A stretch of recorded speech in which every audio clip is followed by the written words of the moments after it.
우리의 삶과 우리의 마음에 늘 거센 풍랑이 있습니다. 오늘도 말씀을 통하여서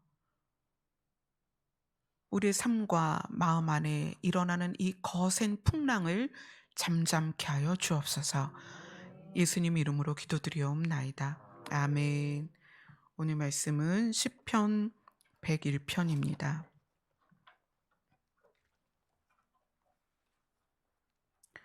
시편 101편 1절부터 8절까지 함께 읽도록 하겠습니다. 시편 101편 1절부터 8절입니다. 같이 읽겠습니다. 시작. 내가 인자와 정의를 노래하겠나이다. 여호와여, 내가 주께 찬양하리이다. 내가 완전한 길을 주목하오리니 주께서 어느 때나 내게 임하시나이까. 내가 완전한 마음으로 내 집 안에서 행하리이다. 나는 비천한 것을 내 눈앞에 두지 아니할 것이요 배교자들의 행위를 내가 미워하리오니 나는 그 어느 것도 붙들지 아니하리이다. 사악한 마음을 내게서 떠날 것이니 악한 일을 내가 알지 아니하리로다. 자기의 이웃을 은근히 헐뜯는 자를 내가 멸할 것이요 눈이 높고 마음이 교만한 자를 내가 용납하지 아니하리로다. 내 눈이 이 땅에 충성된 자를 살펴 나와 함께 살게 하리니 완전한 길에 행하는 자가 나를 따르리로다. 거짓을 행하는 자는 내 집안에 거주하지 못하며 거짓말하는 자는 내 목전에 서지 못하리로다. 아침마다 내가 이 땅의 모든 악인을 멸하리니 악을 행하는 자는 여호와의 성에서 다 끊어지리로다. 아멘.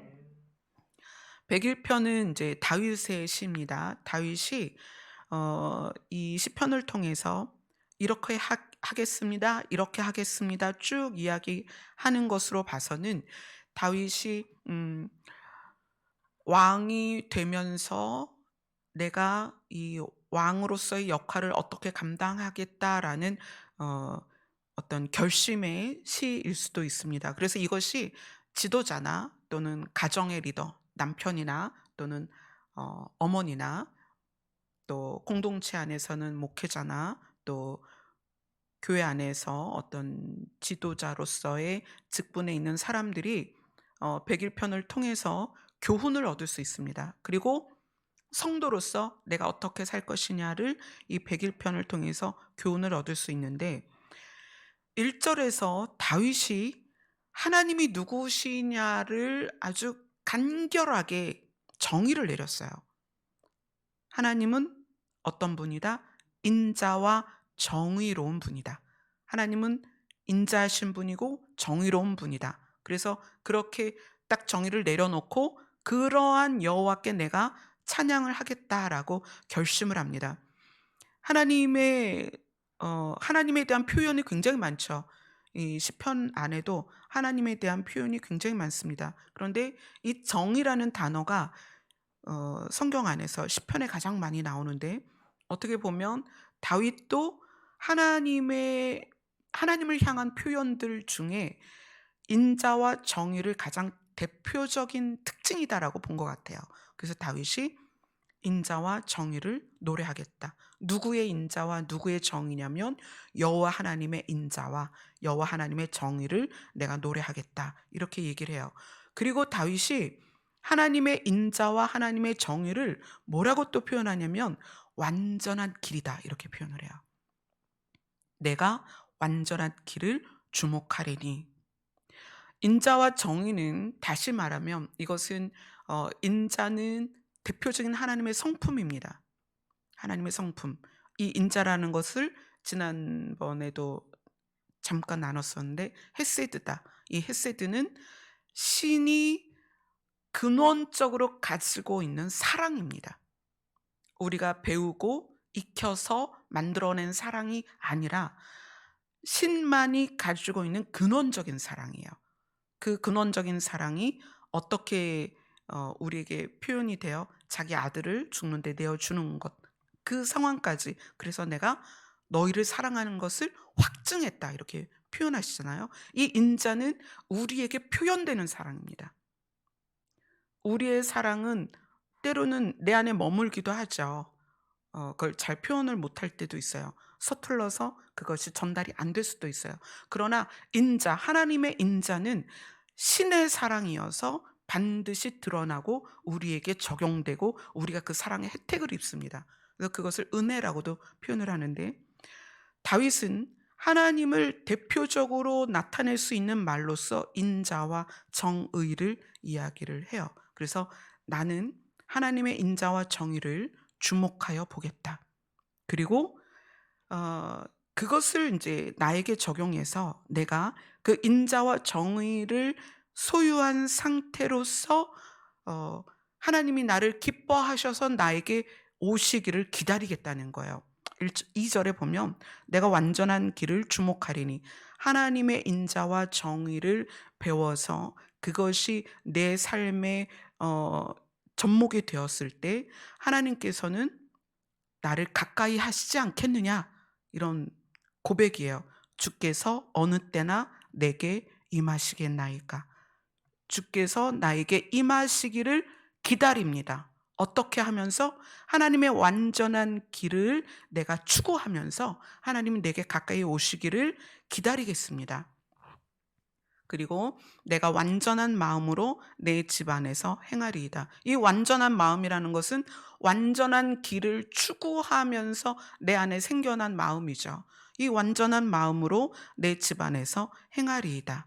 그리고 어, 3, 이 2절, 3절, 4절은 다윗이 자기에게 하나님의 인자와 정의를 적용시켰을 때 그것이 완전한 길이기 때문에 그것을 추구하면서 내 마음이 완전해질 것이고, 내 마음이 완전해지는 것이 어떻게 삶에서 드러나냐면, 나는 비천한 것을 내 눈앞에 두지 아니할 것이다.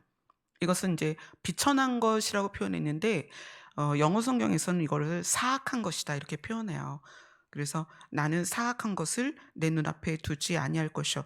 내 눈앞에 무슨 그 우상을 두지 않는다 이런 것도 되겠지만, 내가 가까이 하지 않겠다라는 표현도 되겠죠.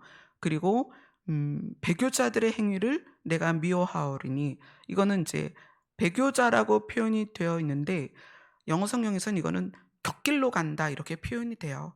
곁길로 가는 자들의 행위를 내가 따라가지 않겠다. 그런 행동을 미워할 것이다. 나는 그 어느 것도 붙들지 아니하겠다. 그러니까 악한 것과 곁길로 가는 어떤 것도 붙들지 않겠다. 이거 지금 결심입니다. 다윗이 왕이 되기 전에 하나님의 인자와 정의를 묵상하면서 내가 어떻게 삶을 살아야 될 것이냐, 지도자로서. 그래서 악한 것을 가까이 두지 않고 또 내가 곁길로도 가지 않겠다라는 결심이죠. 그리고 4절에 보면 사악한 마음이 내게서 떠날 것이니 악한 일을 내가 알지 아니하리로다. 여기에서 이제 사악한 마음은 다른 성경에서는 거역하는 마음으로 나와요. 하나님을 거역하는 마음이 내 안에서 떠날 것이니 악한 일을 내가 알지 아니하리로다. 2절, 3절, 4절은 하나님의 완전한 길을 추구할 때 나에게 일어나는 일들과 내가 어떻게 왕으로서 살아야 되겠다라는 결심. 사실 이거는 완성된 건 아니죠. 붙들지 아니하리다, 알지 아니하리로다. 이거는 내가 그렇게 추구하겠고 그렇게 살도록 하겠습니다라는 결심이에요. 그다음에 5절, 6절, 7절은 완전한 길을 주목하는 다윗이 분별력을 가지겠다라는 얘기예요. 왕의 주변에 얼마나 많은 사람들이 있어요. 왕의 주변에 많은 사람들이 사실은 왕에게 잘 보이려고 행동을 하겠죠. 그런데 그 왕에게 잘 보이려고 모여든 사람들을 분별하겠다는 거예요. 5절을 같이 읽겠습니다. 시작. 자기의 이웃을 은근히 헐뜯는 자를 내가 멸할 것이요 눈이 높고 마음이 교만한 자를 내가 용납하지 아니하리로다. 다윗의 주변에 슬금슬금 몰려드는 사람들이 있을 텐데, 자, 이거는 이제 저는 목회자로서 또 다윗처럼 분별력이 있어야 되겠죠. 또 가장은 가장으로서 사탄은 여러분이 속한 가정을 깨트리기를 좋아합니다. 근데 이 가정을 깨트리는 방법이 너무나 다양하다는 거예요. 성경에서는 포도원을 허는 작은 여우라고 그랬어요. 은밀히 들어와서 포도원을 헐어버리는데, 이 작은 여우가 무엇으로 우리의 가정의 울타리에 들어올지 모르죠. 이 다윗이 하나님의 완전한 길을 추구하면서 자기의 마음이 완전한 길을 추구하는 마음으로 바뀌었을 때 그것이 자기에게 삶에서 어떻게 적용될 것인가, 그 다음에 사람들을 볼 때 분별할 수 있는 능력이 생기는데, 자기 주변에서 자기의 이웃을 은근히 헐뜯는 자가 있으면 그것을 끊어내겠다, 이렇게 표현하는 거예요. 자기의 이웃을 은근히 헐뜯는 자를 내가 멸할 것이요. 이거는 자기의 이웃을 은근히 헐뜯는 자들은 이미 여호와의 완전한 길을 추구하는 사람이 아니라는 거예요. 그래서 그것을 분별하겠다는 거예요. 그리고 눈이 높고 마음이 교만한 자, 이거는 어, 거만한 눈빛으로 교만한 마음을 가진 사람들이에요. 그 눈이 마음의 창이다, 이렇게 표현을 하는데, 사실 눈빛만 봐도 그 사람이 어떤 마음을 갖고 있는지 우리도 알 수 있어요. 그런데 하나님의 완전한 길을 추구하는 사람은 그것이 더 명확하게 보입니다. 그런데 어떤 사람? 거만한 눈빛을 가진 사람. 눈이 높다는 게 그 뜻이에요. 거만한 눈빛을 가진 사람. 그리고 교만한 마음을 가진 사람을 내가 용납하지 않겠다. 그렇게 나에게 와서 왕으로서 백성을 다스림에 있어서 인자와 정의를 가지고 백성을 다스려야 되는데, 거만한 눈빛과 교만한 마음을 가진 사람은 반드시 어떤 사람을 제압하거나 억누르거나 또 구분을 해서 업신여기거나 그렇게 대하겠죠. 그래서 그것을 용납하지 않겠다는 거예요. 그리고 6절을 같이 읽겠습니다. 시작. 내 눈이 이 땅에 충성된 자를 살펴 나와 함께 살게 하리니 완전한 길에 행하는 자가 나를 따르리로다. 왕으로서의 그 완전한 길을 추구하는 자의 분별력이 어떻게 되냐면, 이 땅에서 신실한 자를 알아본다는 거예요. 그래서 그 신실한 자가 다윗이 왕으로서 백성을 다스리는 데 있어서 협력해서 어, 함께 완전한 길을 행하여 가겠다는 거죠.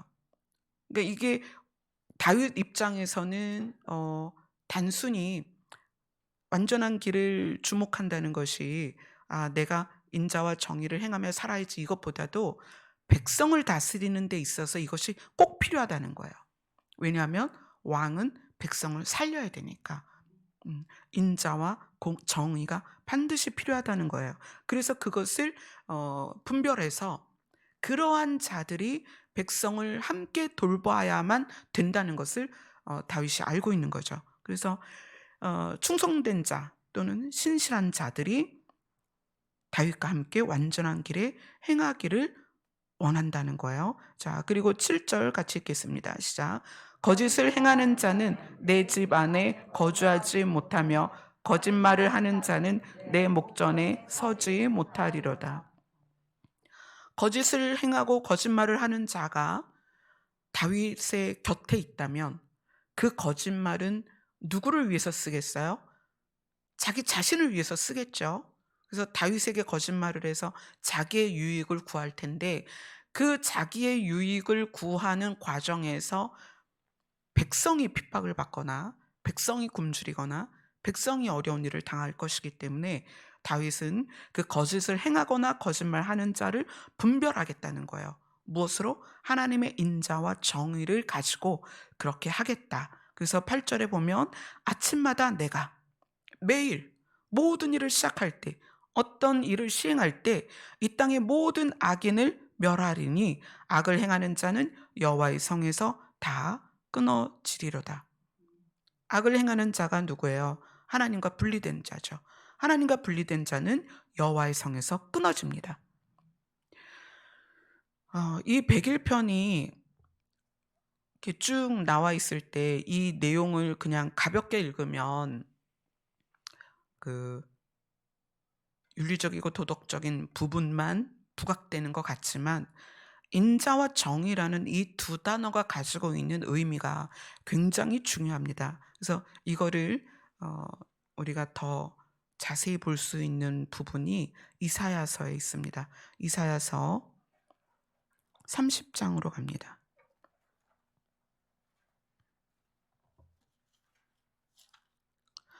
이사야서 30장 18절 19절입니다.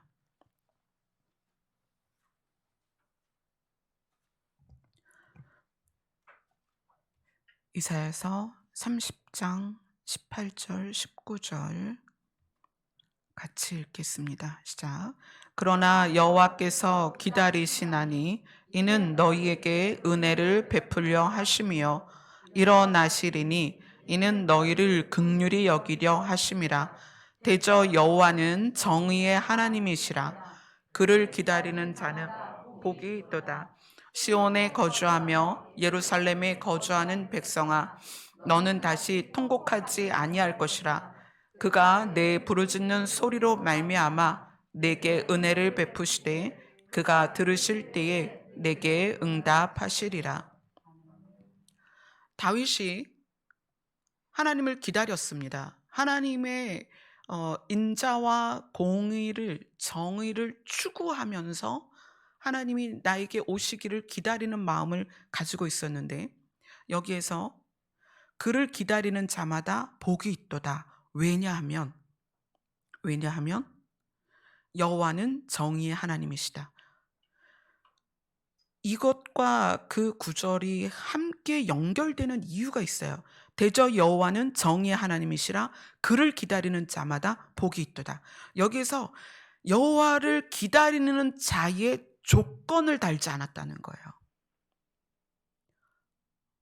어떤 자가 여호와를 기다리느냐, 이런 조건이 없다는 거예요.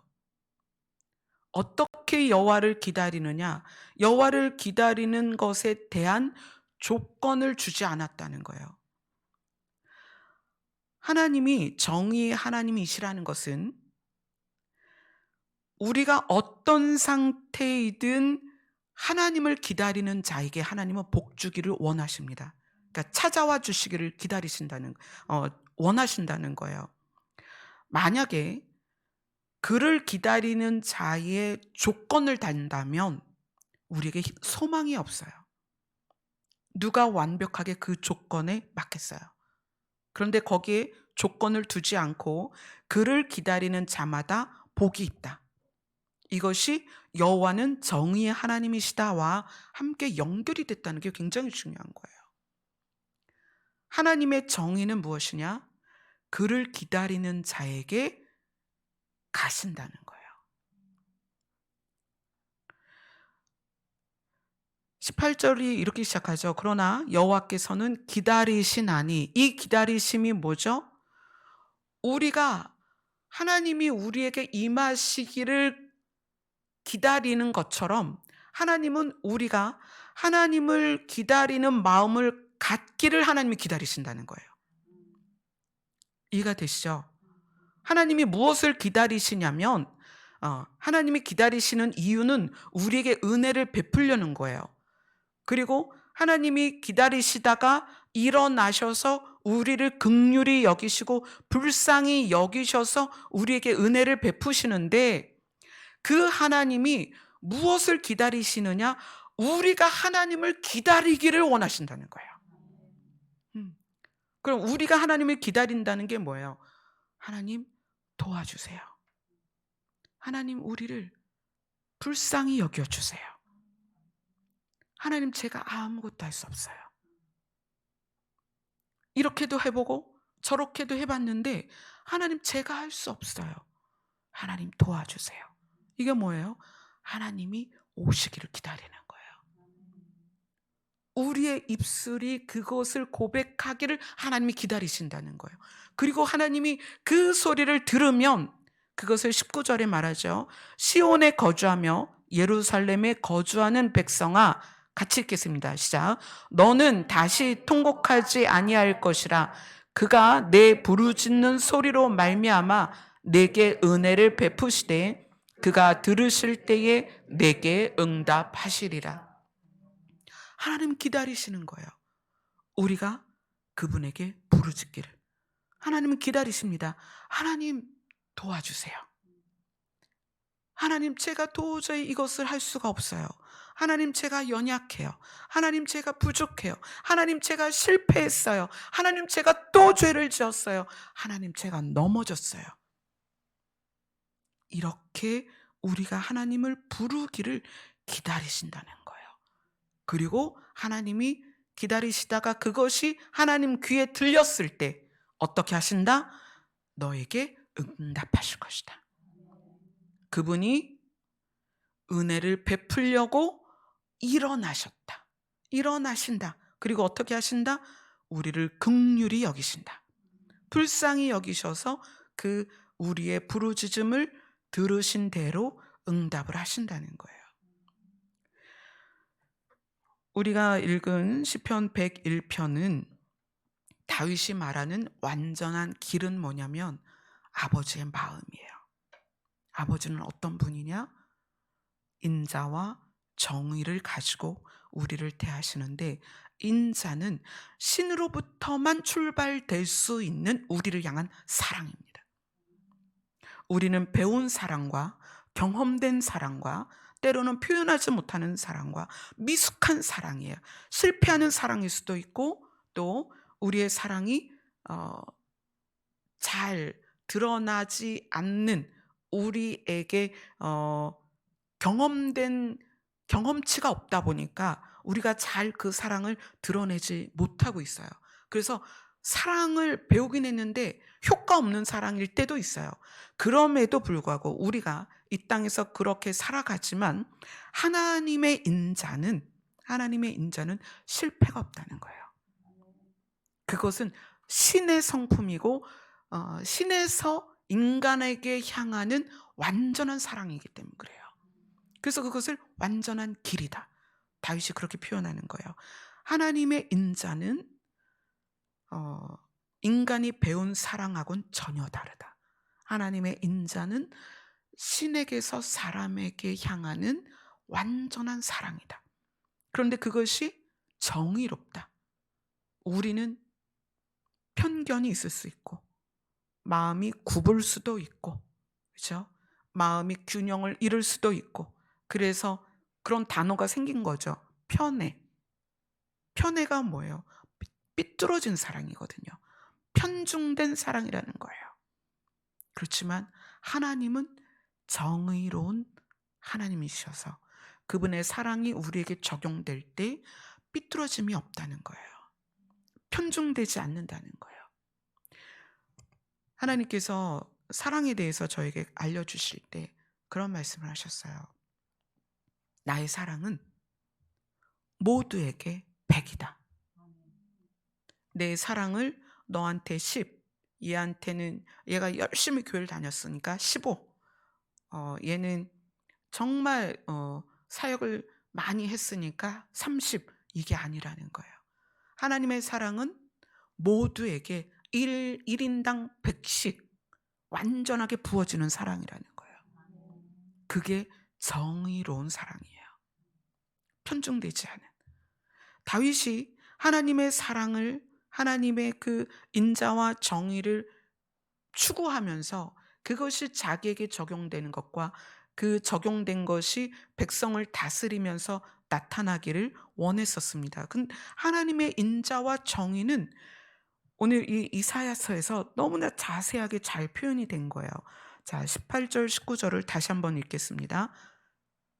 이사야서 30장 18절로 19절입니다. 시작. 그러나 여호와께서 기다리시나니 이는 너희에게 은혜를 베풀려 하시며 이는 너희를 긍휼히 여기려 하심이라. 대저 여호와는 정의의 하나님이시라.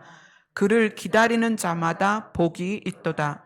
시온에 거주하며 예루살렘에 거주하는 백성아, 너는 다시 통곡하지 아니할 것이라.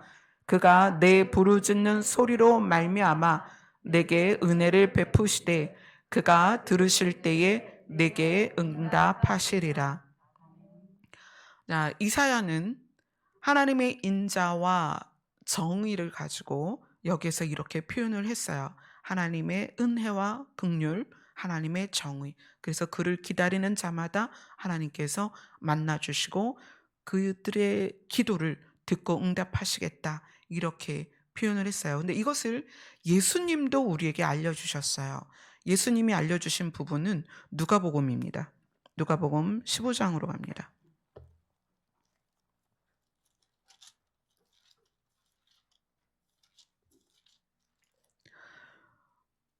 누가복음 15장을 통틀어서 예수님은 아버지의 마음, 하나님의 마음을 완전한 길을 우리에게 알려주고 있습니다.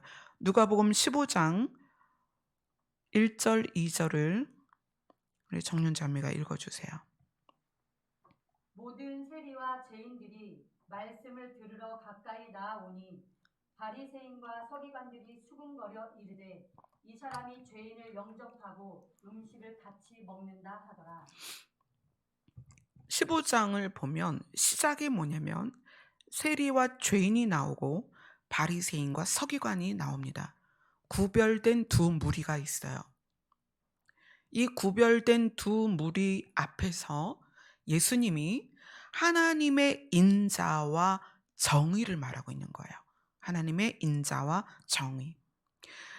바리새인과 서기관들은 수평적인 눈높이에서 세리와 죄인들에 대한 선입견이 있었습니다.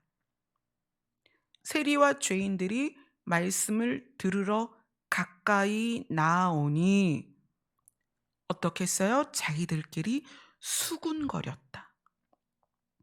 그리고 예수님이 그들 입장에서 많은 사람들이 선생이라고 말하는, 또 어떤 사람은 메시아라고 말하는 예수님이 죄인을 받아들이고 음식을 같이 먹는 것에 대해서 용납할 수 없었던 거예요. 그래서 어떻게 해요? 수군거렸습니다. 세리와 죄인과 바리새인과 서기관은 분명히 양극화된 모습이에요. 근데 그 모습 안에서 예수님이 이렇게 비유를 세 가지를 합니다. 3절부터 7절까지는 양 100마리 가운데 99마리와 잃어버린 양 1마리의 비유입니다. 그리고 예수님이 이렇게 이야기를 하십니다. 7절을 같이 읽습니다. 15장 7절입니다. 시작. 내가 너희에게 이르노니 이와 같이 죄인 한 사람이 회개하면 하늘에서는 회개할 것 없는 의인 99로 말미암아 기뻐하는 것보다 더하리라. 하나님의 정의는 하나님을 기다리는 자가 누구인지 구분하지 않습니다. 하나님의 은혜를 받기를 기다리는 자를 하나님은 은혜를 주십니다. 그게 정의와 공의라는 거예요. 예수님이 바리새인과 서기관들의 수군거림을 들으시면서 세리와 죄인을 향한 그들의 편중된 생각들, 편협한 생각들을 지금 깨뜨리시는 거예요. 양 100마리 중에 하나를 잃어버리면 그 99마리를 두고 잃어버린 양을 찾지 않겠냐? 너희도 그러지 않겠니? 하물며 하늘에 계신 아버지께서 사람들을 대할 때 그 사람에 대하여 세리와 죄인 같은 사람이 하나님께 나아오면 하나님께서 얼마나 기뻐하시겠니? 너희는 수평적인 기준으로 얘는 이렇고 쟤는 저래서 이런 수군거림이 있을 수 있지만 하나님은 그렇지 않다는 거예요. 오히려 기뻐하신다는 거예요. 기쁨이 더 크시다는 거예요. 자, 세리와 죄인, 바리새인과 서기관, 이 양극화된 두 무리 앞에서 예수님이 두 번째 비유를 하십니다. 두 번째 비유는 드라크마에 대한 이야기예요. 어떤 여자가 10 드라크마가 있었는데 한 개를 잃어버렸어요. 그러면 내가 9개 있으니까 잃어버린 거 하나 괜찮아. 잃어버릴 수도 있지. 그게 아니라 등불을 켜고 집을 쓸면서 열심히 그 잃어버린 하나의 드라크마를 찾는다는 거예요. 사람이 한 드라크마도 그렇게 열심히 찾아내는데 하물며 하나님이 잃어버린 한 사람에 대한 마음이 얼마나 간절하겠냐는 거예요. 그래서 이렇게 이야기하십니다. 예수님이 10절을 같이 읽겠습니다. 시작. 내가 너희에게 이르노니 이와 같이 죄인 한 사람이 회개하면 하나님의 사자들 앞에 기쁨이 되느니라. 자, 세리와 죄인, 바리새인과 서기관이라는 양극화된 이 상황에서 예수님은 세 번째 비유를 하십니다. 그것이 잃은 아들을 되찾은 아버지에 대한 비유예요. 이 내용은 여러분이 너무나 잘 아시죠? 이 아버지가 어떤 태도로 있었냐면 20절을 같이 읽겠습니다. 누가복음 15장 20절입니다. 시작. 이에 일어나서 아버지께로 돌아가니라. 아직도 거리가 먼데 아버지가 그를 보고 측은히 여겨 달려가 목을 안고 입을 맞추니. 아들이 아버지를 떠났습니다. 자기 재산을 가지고. 물론 자기 재산은 아니죠. 아버지 재산을 유산으로 받아서 가지고 떠났다가 여기 성경에 보면 허랑방탕했다. 그래서 그 재산을 낭비했다. 이렇게 얘기해요. 그래서 이제 결과적으로 거지가 됐는데 그 거지가 된 아들이 굶어 죽을 수밖에 없는 상황이 돼요. 그래서 17절에 보면 이렇게 17절 마지막이 이렇게 나옵니다. 나는 여기서 줄여 죽는구나. 자, 본인이 잘못 살은 대가죠. 바리새인이나 서기관들이 세리나 죄인들을 향해서 그들의 삶을 보면서 그들이 겪는 어려움을 보면서 뭐라고 생각하겠어요? 네가 잘못 살았으니까 그렇지 라는 평가를 하죠. 둘째 아들은 자기가 여기서 줄여 죽는구나, 굶어 죽는구나, 그래 내가 이렇게 살아왔어. 그리고 그가 기억한 게 누구냐면 아버지였다는 거예요. 그래서 그가 일어나서 아버지께로 돌아가니라. 그런데 그 아버지가 어떤 태도로 집에서 일상을 살았냐면 그 재산을 가지고 간 아들이 아직 홀로 독립해본 경험이 없기 때문에 쫄딱 망할 거를 알았단 말이에요. 그래서 아버지가 어떤 태도로 있었냐면 그 아들이 돌아오는 시기를 알지는 못하지만 그 아들이 오기를 기다렸다는 거예요. 그래서 아직도 거리가 먼데 아버지가 그를 알아봤다는 거예요. 왜 알아봤을까요? 아버지가 그 아들을 기다렸거든요. 어떻게 알아봤을까요? 눈을 아들이 오는 그 길목을 쳐다보고 있었거든요. 언제쯤 올까? 늘 항상. 그래서 아들이 등장하니까 그 모양만 보고도 내 아들이구나. 그리고 달려가서 어떻게 목을 끌어안고 입을 맞추고 그리고 아들을 완전히 이제 회복시키는 거죠. 예전의 모습으로. 제일 좋은 옷을 내어다가 입히고 손에 가락지를 끼우고 발에 신을 신겨라. 이렇게 얘기합니다. 그리고 잔치를 하자. 아버지의 고백이 이렇게 표현됩니다. 15장 24절입니다. 시작. 이 내 아들은 죽었다가 다시 살아났으며 내가 잃었다가 다시 얻었노라 하니 그들이 즐거워하더라. 아들이 재산을 가지고 유산 상속을 받아서 아버지를 떠났다는 것은 우리가 일상을 우리 모태신앙인 분들도 있지만 안 믿다가 하나님을 믿게 된 경우 이 작은 아들처럼 세상에 있다가 하나님께 돌아오는 경우가 있고 또 하나님을 믿다가 또 세상으로 가는 경우가 있고 이거는 이제 실제적으로 삶에서 그런 경우가 있고 우리가 심리적으로 교회는 다니고 있는데 심리적으로 하나님과 거리가 생길 때가 있다는 거예요. 근데 어떤 경우든 상관없이 하나님께 돌아오면 하나님은 우리를 안아주시고 입을 맞추고 우리를 회복시킨다는 거예요. 이게 아버지의 마음이라는 거예요. 그래서 아버지는 그렇게 고백합니다. 내 아들은 죽었다가 다시 살아났다. 내가 잃었다가 다시 얻었다. 이렇게 표현을 해요. 근데 여기에 이제 맏아들이 그 다음에 등장을 합니다. 맏아들이 25절부터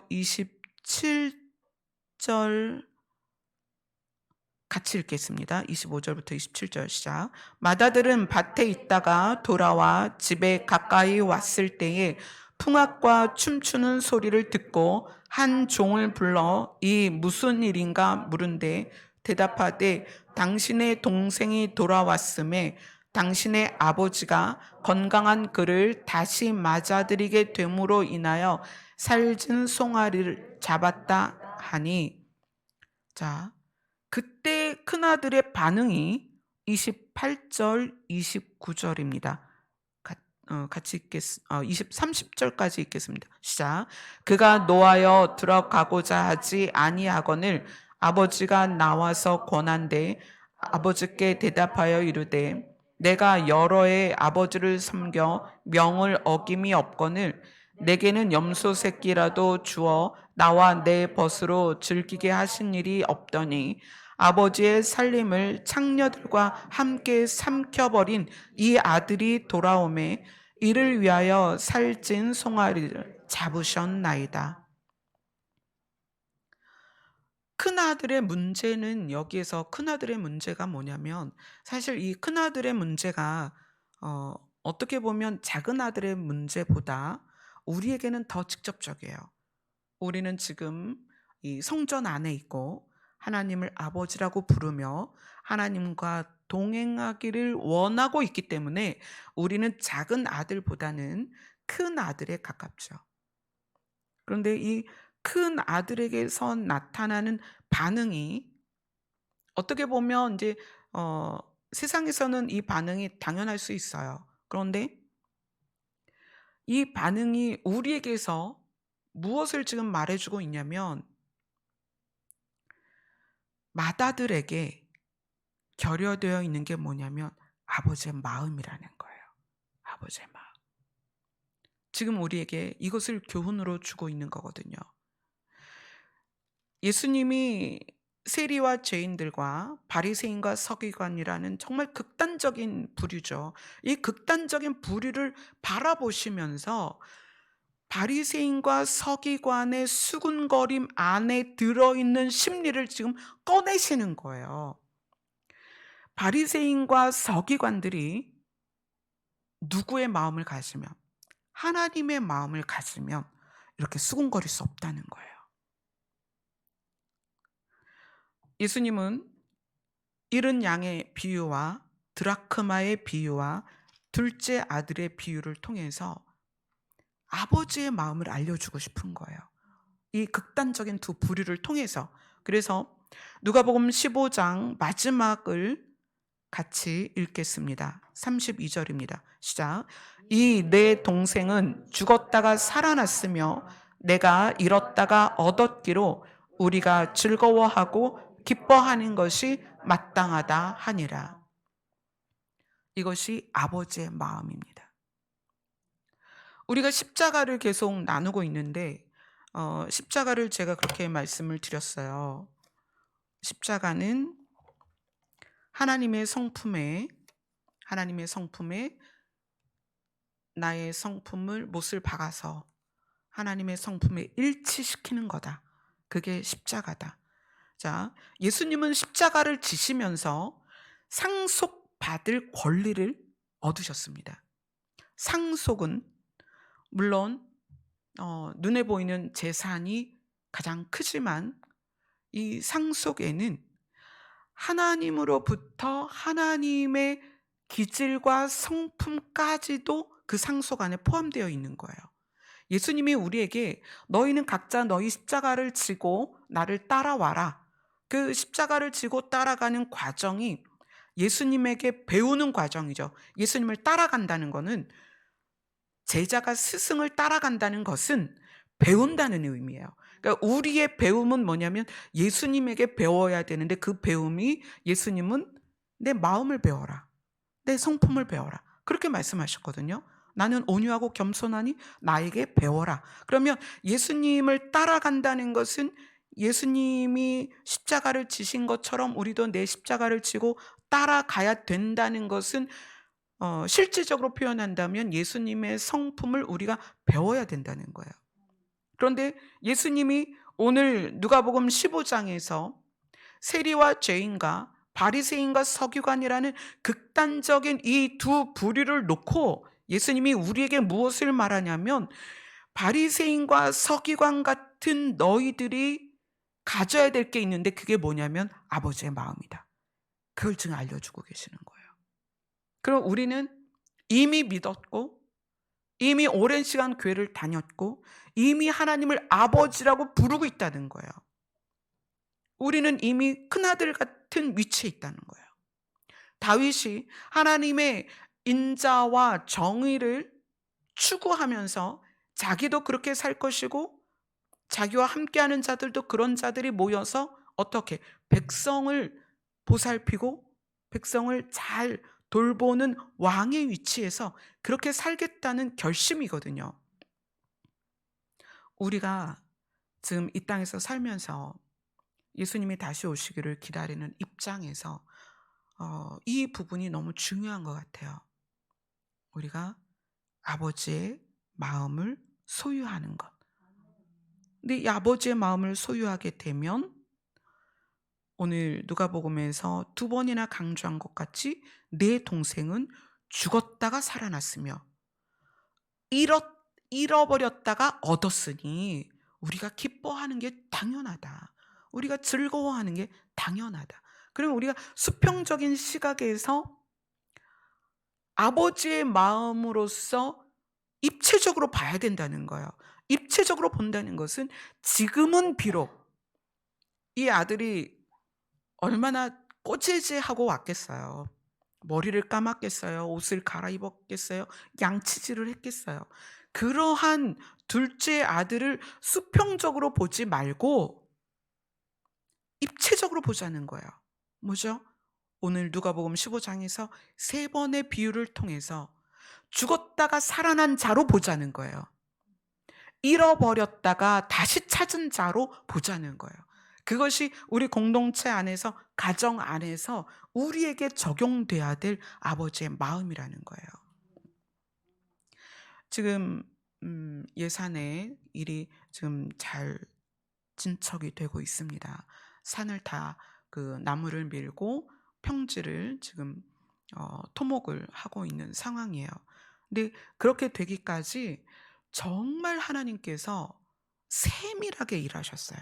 우선 거기가 가파질은 정말 보통 우리가 보는 산이었는데 나라에서 고속도로를 내면서 그 산을 옮기셨죠.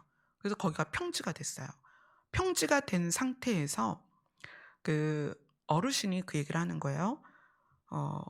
평지가 된 상태에서 나라에서 이 평지를 임야로 할 것이냐 논밭으로 쓸 것이냐를 물었대요.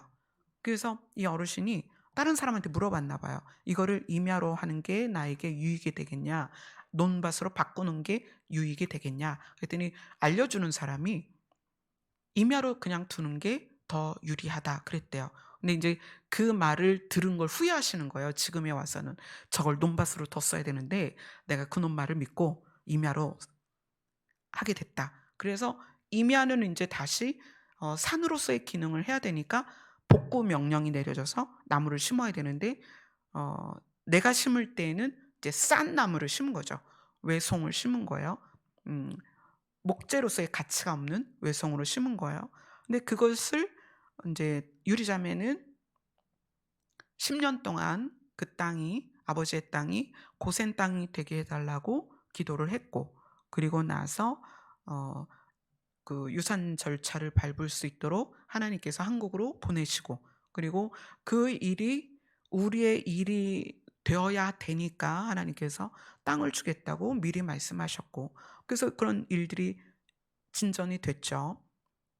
그래서 나무를 베는데 저희가 벌금을 내지 않아도 됐고, 그다음에 땅이 평지니까 그것을 어 토목하는 데 있어서 크게 어려움이 없도록 해 주셨어요.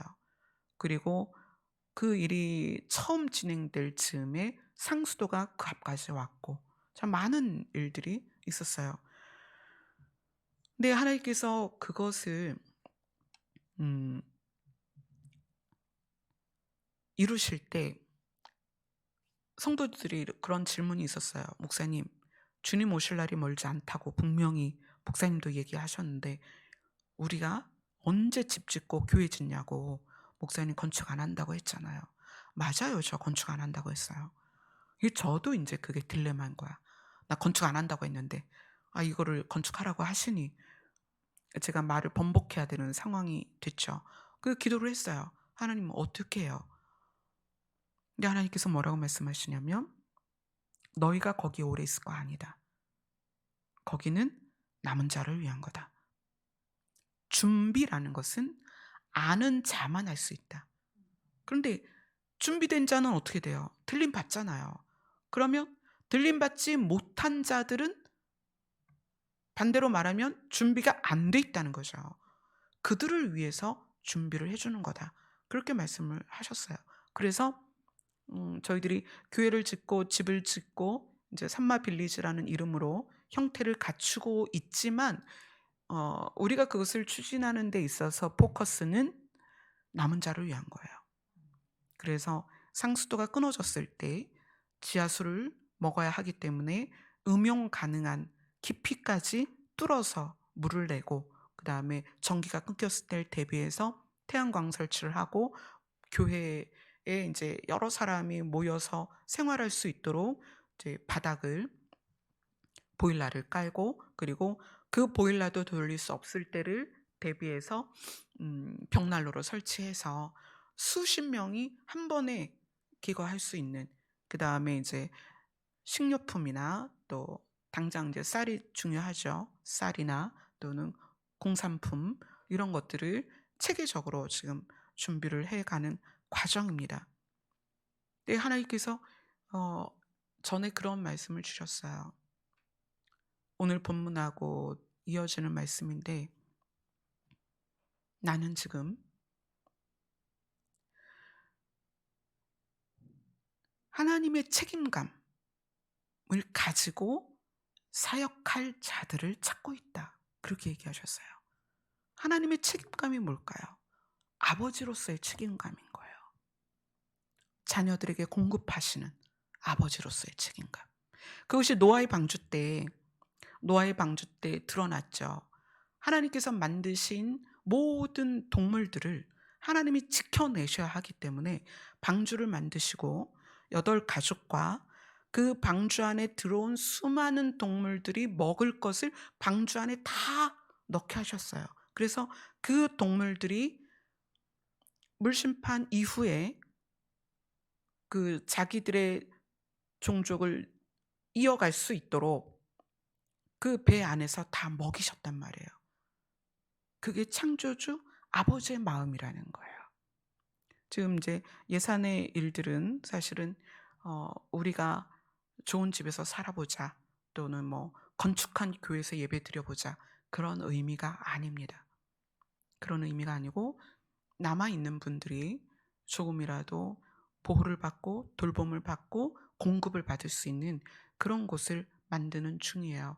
그래서 어떤 집사님이 목사님 제가 어떤 자매랑 거기를 구경을 갔었는데 올라가자마자 하나님께서 그런 마음을 주셨대요. 내가 그들을 사랑한다. 그래서 그들이 누구예요? 그랬더니 나중에 그곳으로 들어올 남은 자들이죠. 아버지의 마음은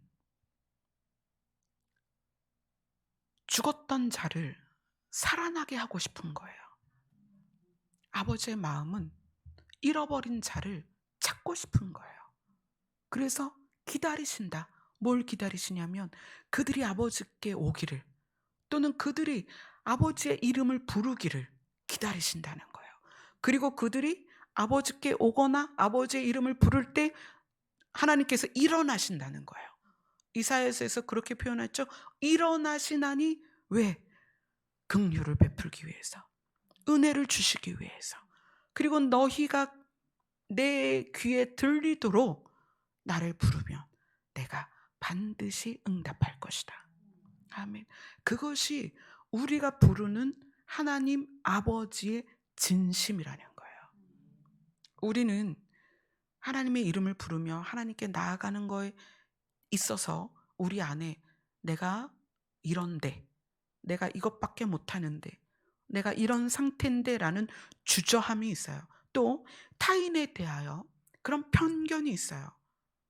마치 바리새인과 제사장들이 세리와 죄인들을 보고 수군거리는 것 같은 그런 심리가 있단 말이에요. 그런데 하나님은 공의의 하나님이어서 누구든지 하나님께 나아오면, 누구든지 하나님의 이름을 부르면 하나님은 인자로 베푸신다. 하나님으로부터 출발된 사랑을 그들에게 은혜로 긍휼로 베푸신다. 우리가 그래서 내가 하나님께 가는 것에 대해서 주저함이 없어야 하고, 또한 누군가가 하나님을 향하여 나아가는 것에 있어서 수군거림이 없어야 된다는 거예요. 우리는 수평적인 시각에서 그 사람의 지금의 모습을 보지만 하나님은 입체적으로 보신다는 거예요. 그래서 어디까지? 죽었다가 살아나는 것까지 보십니다. 잃어버렸다가 찾는 것까지 보신다는 거예요. 우리가 볼 때의 그는 아직도 이러하지만 하나님은 그에 대하여 어느 선을 보냐면 하나님 나라에 들어와서 그 지위를 회복한 그 모습을 보신다는 거예요. 지금의 모습이 아니라. 이게 뭐예요? 하나님의 성품이라는 거예요. 너무나 놀랍지 않나요? 하나님의 눈빛이 우리와는 다르다는 거예요. 하나님의 마음이 우리랑은 다르다는 거예요.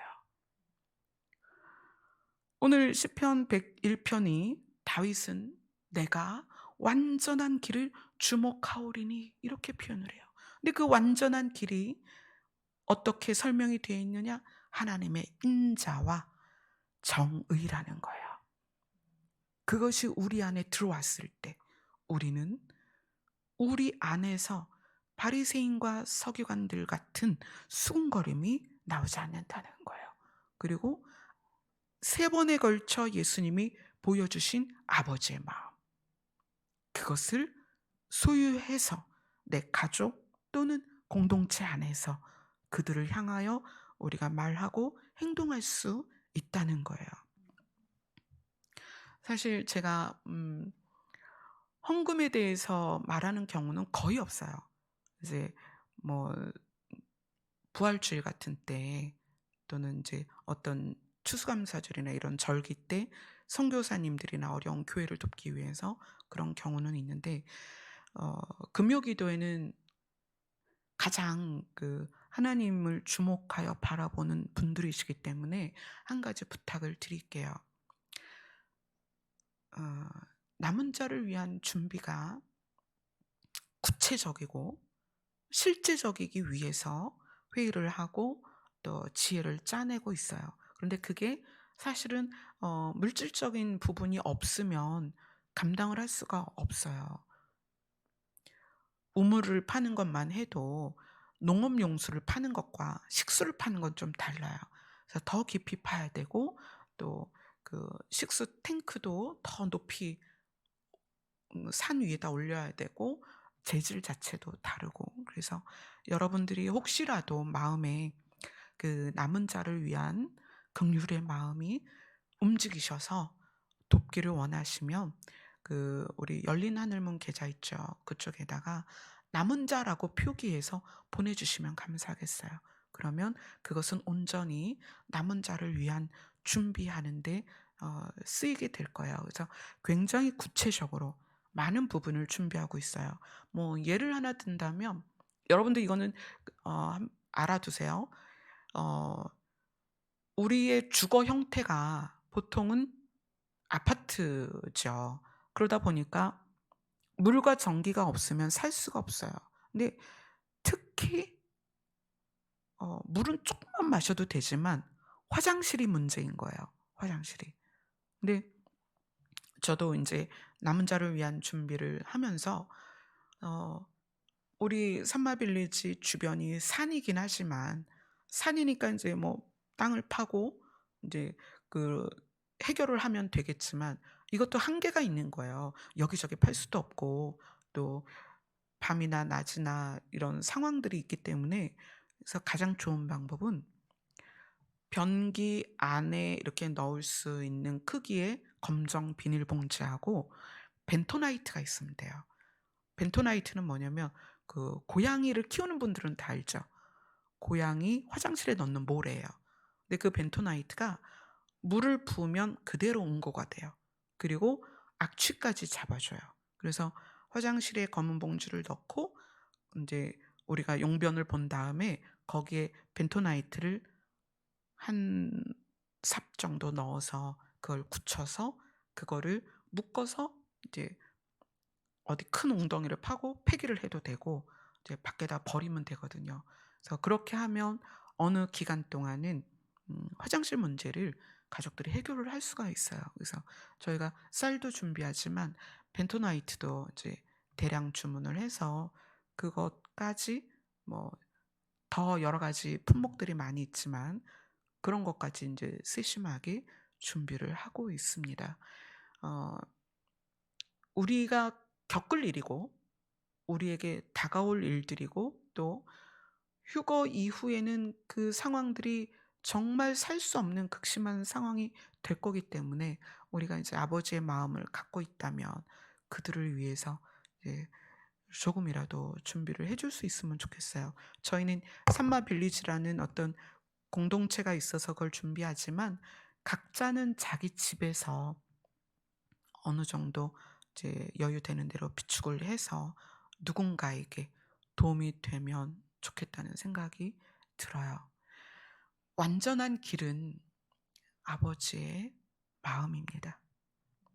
그 아버지의 마음이 우리 안에 들어올 때 우리의 마음이 완전한 마음이 돼요. 그래서 완전한 마음이 됐을 때 우리의 시선이 그렇게 바뀌게 될 것입니다. 아멘. 그러면 우리가 누구를 대하든 대하는 것 자체가 달라지겠죠. 우리 찬양 하나 합시다.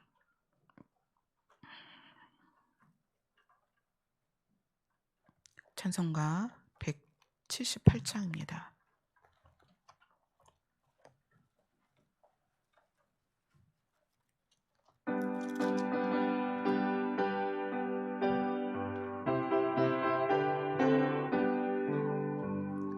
주 예수 믿는 자여 등불을 가지고 신랑을 영접하러 다 함께 나가세. 주님 오실 때가 되고 밤은 깊어가는데 곧 깨어 예비하라.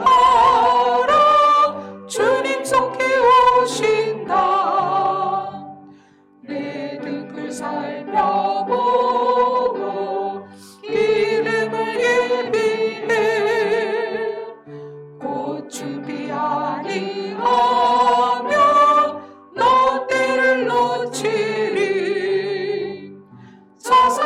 온 파수꾼이 큰 소리로 외칠 때 다 할렐루야 불러 주님 나와 맞으라.